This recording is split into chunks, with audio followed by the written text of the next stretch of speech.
Halo semuanya, kembali lagi bersama kami dalam channel Classroom Hack. Kali ini kita akan membahas soal simulasi SNBT resmi dari BP3 dengan materi penalaran umum. Nah, untuk soal-soal ini teman-teman bisa cek langsung ya di website SNPMB-nya. Nah, di sana akan ada soal simulasi tes dari 7 subtes yang akan diseleksi, yang akan diujikan pada seleksi SNBT. Begitu. Oke, kita mulai. Soal yang pertama, di sini kita diberikan deret aritmatika ya. Nah, mana angka yang paling sesuai untuk melengkapi deret ini? Nah, kita lihat dulu. Di sini kan diberikan deretnya itu. Nah, yang di sini ditanya yang angka di sini yang pertama itu berapa. Nah, kita lihat di sini dari deret ini selisih 5 ke 7 itu kan plus 2, 7 ke 9 juga sama plus 2, ini juga sama ya plus 2, ini juga sama plus 2. Sehingga kemungkinan di sini pasti harus plus 2 juga, begitu. Nah, 5 agar dia plus 2 agar jadi 5, berarti di sini harus angkanya 3. Maka di sini jawaban yang tepat adalah D. Oke, kita lanjut ya. Soal berikutnya. Tabel berikut menunjukkan jumlah siswa yang lulus dan gagal pada ujian bahasa Indonesia yang dilaksanakan dalam 5 gelombang. Kita diberikan tabel dari gelombang 1 sampai gelombang 5 gitu ya, data siswa yang lulus dan siswa yang gagal. Yang ditanya, pada gelombang berapa persentase kelulusan tertinggi? Begitu. Nah, untuk mengetahui mana persentase kelulusan tertinggi, kita bisa mencari dari persentase yang lulus gitu ya, dibagi sama total jumlah siswa. Nah, untuk gelombang yang pertama, berarti itu 26 per jumlah total siswanya, 26 tambah 14 berarti 40. Nah, dikali 100%. Begitu. Nah, ini bisa teman-teman cek aja satu-satu. Nah, berarti yang kedua 28 per total siswanya 40 kali 100. Kemudian yang ketiga juga sama 32. Nah, ini total siswanya 32 tambah 28 50 ya. Kali 100. Kemudian yang keempat 25. Nah, 25 tambah 15 berarti total siswanya 40 kali 100.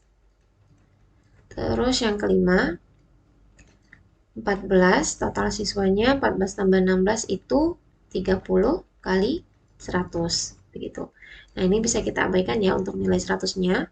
Nah, ini berarti jadinya 26 per 40 itu, nah 26 per 40 itu sama dengan 13 per 20. 13 per 20 itu bisa kita cari, itu sama dengan 0,65.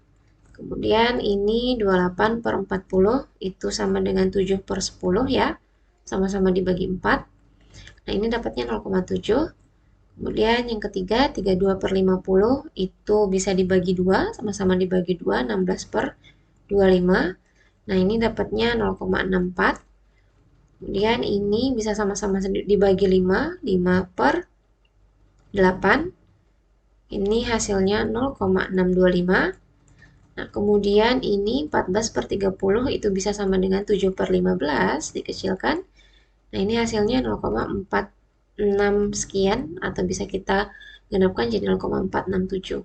Nah, maka persentase mana yang paling tertinggi atau yang paling tinggi? Nah, ini tinggal kita lihat aja hasilnya yang paling besar itu adalah 0,7. Maka jawaban yang tepat adalah B. Oke, jelas ya teman-teman. Kita lanjut ke soal berikutnya.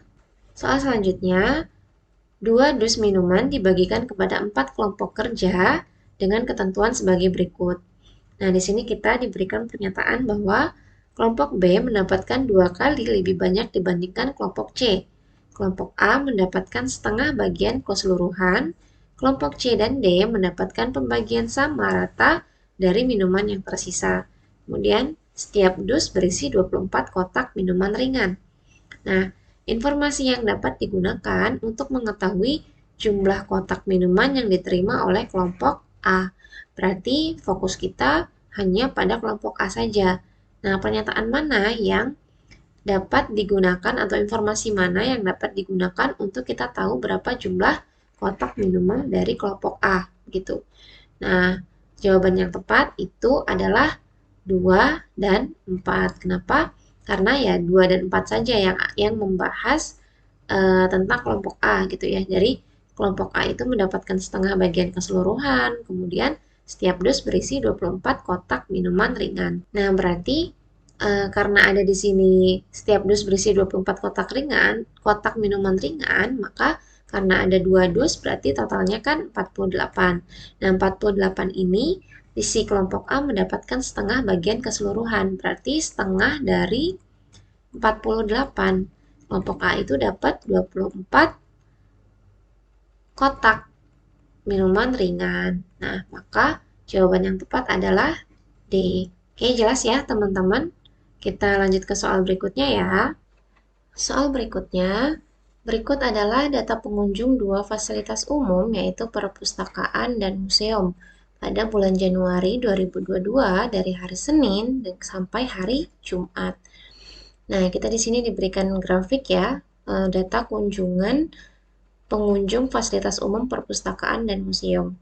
Nah, berdasarkan data tersebut, jumlah pengunjung terendah kedua fasilitas tersebut terjadi pada hari apa? Nah, karena yang ditanya terendah, berarti kita lihat grafiknya mana yang grafiknya itu turun, begitu. Nah, di sini grafiknya turun kan terlihat ini ya, grafik yang ini, yang perpustakaan sama perpustakaan itu yang garis biru, nah yang museum garis orange, nah itu sama-sama turun di hari Selasa. Nah, di sini hari Selasa pengunjungnya 180 untuk perpustakaan dan museum itu 190. Dibandingkan hari yang lain itu lebih rendah yang hari Selasa. Maka jawaban yang tepat adalah B. Ini cukup mudah ya, tinggal kita lihat aja mana grafik yang turun mana garis yang turun gitu ya dari grafik ini. Oke teman-teman, sekian dulu ya untuk pembahasan soal penalaran umum dari SNBT kali ini. Jika teman-teman ada yang ingin ditanyakan, bisa komen di kolom komentar ya. Salam Classroom Hack!